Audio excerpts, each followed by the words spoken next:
அஸ்ஸலாமு அலைக்கும் friends, welcome to ஹசீஸ் ரெசிபீஸ் தமிழ்.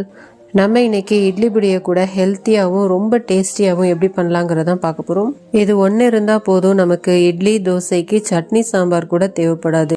அந்த அளவுக்கு இதோடைய டேஸ்ட்டு ரொம்ப அருமையாக இருக்கும் ஃப்ரெண்ட்ஸ். இட்லி பொடி நம்ம ஒரு தடவை இந்த மாதிரி செஞ்சோம் அப்படின்னா அடிக்கடி வீட்டில் இதே மாதிரி தான் செய்ய சொல்லுவாங்க. அந்த அளவுக்கு டேஸ்ட்டு ரொம்ப அருமையாக இருக்கும் ஃப்ரெண்ட்ஸ். நம்ம இப்போ எப்படி பண்ணலாங்கிறத பார்க்கலாம். நான் இது பண்ணுறதுக்கு நான் மண் சட்டி தான் வறுக்கிறதுக்கு எடுத்திருக்கேன். நீங்கள் சாதாரண கடாயில் கூட இது நீங்கள் செய்யலாம். இப்போ நான் 2 கப் அளவுக்கு உளுந்து ஆட் பண்ணியிருக்கேன். எண்ணெய் எதுவுமே ஊற்றாமல் இப்போ நம்ம வறுத்தெடுத்துக்கலாம். நான் அளந்த கப்புடைய மெஷர்மெண்ட் ஒரு கப்பு 100 கிராம் அளவு இருக்கும். நான் இப்போ 200 கிராம் அளவுக்கு நான் உளுந்து ஆட் பண்ணியிருக்கேன். இப்போ நம்ம உளுந்தை நல்லா வறுத்தெடுத்துக்கலாம். நம்ம எந்த அளவு வறுக்கணும் அப்படின்னா நம்மளுக்கு அந்த கலர் சேஞ்ச் ஆகி நமக்கு நல்ல ஒரு வாசனை வரும். அது வரைக்கும் நல்லா வறுத்தெடுக்கணும். நம்ம ஒவ்வொரு பொருளையும் தனித்தனியாக நம்ம வறுத்தெடுக்கணும். எண்ணெய் எதுவுமே சேர்க்காம தான் நம்ம வறுக்கணும். அந்த மாதிரி நம்ம வறுத்தெடுக்கிறதுனால இதை அதிக நாள் நம்மளால் ஸ்டோர் பண்ணி வைக்க முடியும். உளுந்து நல்லா வறுபடுறதுக்குள்ளாரையும் இதான் ஃபர்ஸ்ட் டைம் நம்ம சேனலை பார்க்குறீங்க அப்படின்னா மறக்காமல் ஹசீஸ் ரெசிபீஸ் தமிழை சப்ஸ்கிரைப் பண்ணாதவங்க சப்ஸ்கிரைப் பண்ணிக்கோங்க ஃப்ரெண்ட்ஸ். பக்கத்துள்ள பெல் ஐக்கானை கிளிக் பண்ணிக்கோங்க, ஆளுங்கிற ஆப்ஷனை கிளிக் பண்ணிக்கோங்க.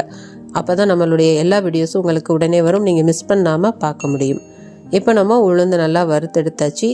இப்போ நம்ம இதை ஒரு பிளேட்டில் ட்ரான்ஸ்ஃபர் பண்ணி ஆற வச்சிடலாம்.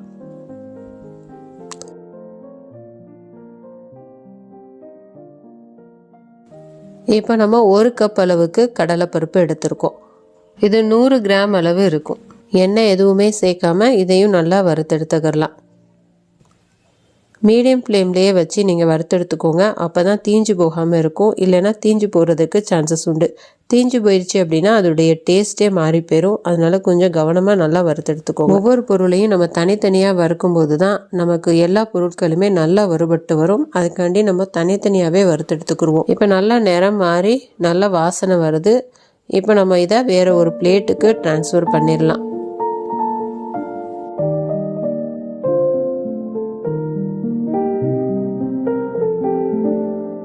இப்போ 1 கப் அளவுக்கு நம்ம பாசிப்பருப்பு எடுத்துக்கலாம். பாசிப்பருப்பு நல்லா செவந்து நல்லா வாசனை வர்ற அளவுக்கு நல்லா வறுத்தெடுத்துக்கலாம். 1 கப் 100 கிராம் அளவு இருக்கும். இப்போ நம்ம 100 கிராம் அளவு பாசிப்பருப்பு எடுத்துருக்கோம்.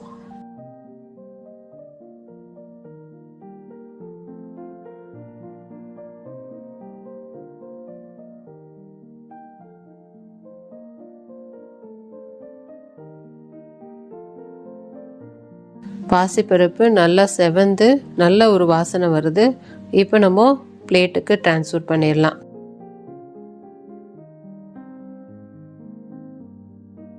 இப்போ துவரம்பருப்பு 1 கப் அளவு ஆட் பண்ணிக்கலாம். 100 கிராம் அளவு துவரம்பருப்பு இருக்கும். கரிஞ்சு போகாமல் நல்லா செவக்க வறுத்தெடுத்துக்கலாம்.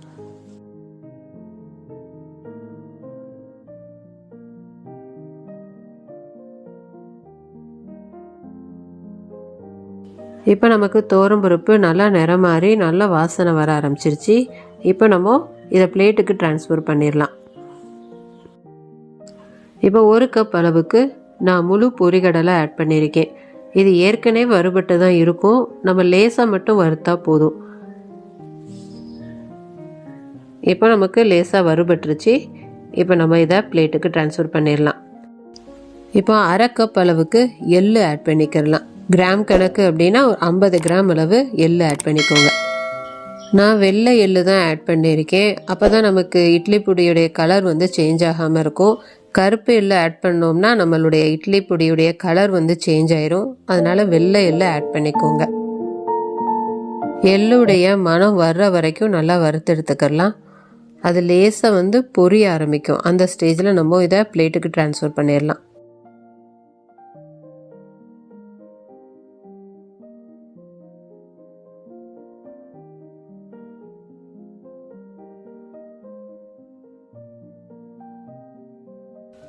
இப்போ எள்ளு நல்லா வறுபட்டுருச்சு. நல்லா மனம் வர ஆரம்பிச்சிருச்சு. லேசாக வெடிக்க ஆரம்பிச்சிருச்சு. நல்லா கலரும் சேஞ்ச் ஆயிடுச்சு. இப்போ நம்ம இதை பிளேட்டுக்கு ட்ரான்ஸ்ஃபர் பண்ணிடலாம். இப்போ நம்ம 35 மிளகாய் வத்தல் ஆட் பண்ணியிருக்கேன். நான் என்னுடைய காரத்துக்கு ஏற்ற மாதிரி 35 மிளகாய் ஆட் பண்ணியிருக்கேன். உங்கள் காரத்துக்கு ஏற்ற மாதிரி நீங்கள் அட்ஜஸ்ட் பண்ணி ஆட் பண்ணிக்கோங்க. தேவையான உப்பு ஆட் பண்ணிக்கலாம். நம்ம மிளகாவோட உப்பு சேர்த்து ஆட் பண்ணி வறுக்கும் போது அந்த மிளகாயிலிருந்து வர்ற நெடி வாடை இல்லாமல் நமக்கு நல்லா வறுபட்டு வரும். இப்போ மிளகாய் நல்லா வறுபட்டுருச்சு. இப்போ இதை வேறு ஒரு பிளேட்டுக்கு ட்ரான்ஸ்ஃபர் பண்ணிடலாம். இப்போ ஒரு கை நிறையா நம்ம வந்து கருவேப்பிலை ஆட் பண்ணிக்கலாம். நான் கருவேப்பிலையை ஏற்கனவே நல்லா வாஷ் பண்ணி நான் காய வச்சுருந்தேன். இப்போ அந்த கருவேப்பிலையை தான் நான் ஆட் பண்ணுறேன்.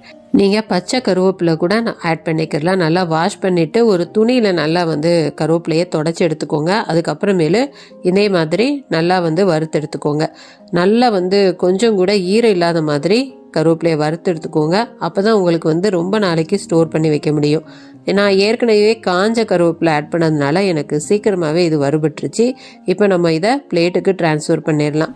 நீங்கள் பச்சை கருவேப்பிலை வறுக்கும் போது நல்லா வந்து முறுமுறுன்னு வறுத்தெடுத்துக்கோங்க. கையால் அழுத்தணும் அப்படின்னா நல்லா நுணுங்கி வரணும். அந்த அளவுக்கு நீங்கள் வறுத்தெடுத்தால் தான் நமக்கு கெட்டு போகாமல் ரொம்ப நாள் ஸ்டோர் பண்ணி வைக்க முடியும். இப்போ நம்ம பூண்டு ஆட் பண்ணிக்கலாம். நான் பூண்டை தோலோட தான் தட்டி வச்சிருக்கேன். இது கிட்டத்தட்ட ஒரு 8லேருந்து 10 பல்லளவு இருக்கும். இது ஒரு முழு பூண்டை நான் ஃபுல்லாக வந்து தட்டி வச்சிருக்கேன். இப்போ நான் வந்து அதை நல்லா வறுத்து எடுத்துக்கலாம். நம்ம பூண்டும் வந்து நல்லா மொறுன்னு வரணும். அந்த அளவுக்கு நல்லா வறுத்து எடுத்துக்கலாம். நீங்கள் நல்லா வறுத்து எடுத்துட்டு அதை அப்படியே வந்து அந்த கடாயிலேயே வச்சிருங்க. அந்த சூட்டுலேயே பூண்டு நல்லா மொறுன்னு வந்துடும். வறுத்த எல்லா பொருட்களையுமே நல்லா ஆற விட்டுட்டு இப்போ நம்ம மிக்ஸி ஜாரில் ட்ரான்ஸ்ஃபர் பண்ணி இதை நல்லா அரைச்சி எடுத்துட்டு வந்துடலாம். நம்ம வறுத்த எல்லா பொருட்களுமே கண்டிப்பாக நல்லா ஆறி இருக்கணும். ஆறுனதுக்கு அப்புறமேலு தான் நம்ம வந்து மிக்ஸி ஜாரில் ட்ரான்ஸ்ஃபர் பண்ணி நல்லா பவுடர் பண்ணி எடுக்கணும். இல்லைன்னா சரியாக அரைப்படாமல் நமக்கு இட்லி பொடி சாப்பிட்றதுக்கும் நல்லா இருக்காது. நம்ம இப்போ வறுத்த பொருட்களை மிக்ஸி ஜாரில் ட்ரான்ஸ்ஃபர் பண்ணி நல்லா பவுட்ரு பண்ணிக்கிறலாம். ரொம்ப நைஸ் பவுடராக அரைக்காமல் நம்ம லேசாக கொரப்பாக அரைச்சி எடுத்துக்கிடுவோம். அப்போ தான் வந்து இட்லி பொடிக்கு நல்லாயிருக்கும். இப்போ 1 ஸ்பூன் அளவுக்கு பெருங்காயத்தூள் ஆட் பண்ணிக்கிறலாம். நீங்கள் தேவையான அளவு உப்பு வந்து நீங்கள் ஆட் பண்ணிக்கோங்க. நீங்கள் அரைச்சதுக்கு அப்புறமேலு நீங்கள் உப்பு வந்து செக் பண்ணி பார்த்துக்கோங்க. பார்த்துட்டு பத்தலைன்னா நீங்கள் வந்து இந்த ஸ்டேஜில் அட்ஜஸ்ட் பண்ணி ஆட் பண்ணிக்கலாம்.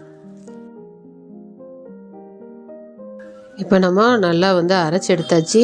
இட்லி பொடி நமக்கு சூப்பராக ரெடி ஆயிடுச்சு. வாசனையும் நல்லா கமகமன்னு இருக்குது. பாருங்கள் எவ்வளோ சூப்பராக அரைப்பட்டிருக்கு அப்படின்னு. நம்ம இதை வந்து இப்படியே வந்து பாட்டிலில் ட்ரான்ஸ்ஃபர் பண்ணக்கூடாது. இப்போ நம்ம இதை ஒரு பிளேட்டில் ட்ரான்ஸ்ஃபர் பண்ணி கொஞ்சம் ஆற விட்டுருவோம். ஆறுனதுக்கு அப்புறமேலு நம்ம பாட்டிலில் ஸ்டோர் பண்ணி வச்சுக்கலாம். இப்போ ஒரு பிளேட்டில் இதை ட்ரான்ஸ்ஃபர் பண்ணி நல்லா வந்து ஆற விட்டுருங்க. அந்த சூடெல்லாம் ஆறுனதுக்கு அப்புறமேலு நம்ம பாட்டிலில் ஸ்டோர் பண்ணி வச்சாதான் அதிக நாட்களுக்கு நம்மளால் ஸ்டோர் பண்ணி வைக்க முடியும். இப்போ இதை ஆற விட்டுறலாம். நல்லா ஆறுனதுக்கு அப்புறமேலு கொஞ்சம் கூட ஈரம் இல்லாத நல்லா வெயிலில் காய வச்ச பாட்டிலில் இதை நீங்கள் ஸ்டோர் பண்ணி வச்சுக்கோங்க. 3 மாதம் வரைக்கும் நமக்கு கெட்டு போகாமல் இருக்கும். அவ்வளோதான், நமக்கு சூப்பரான இட்லி பொடி ரொம்ப டேஸ்டியாக ரெடி ஆயிடுச்சு.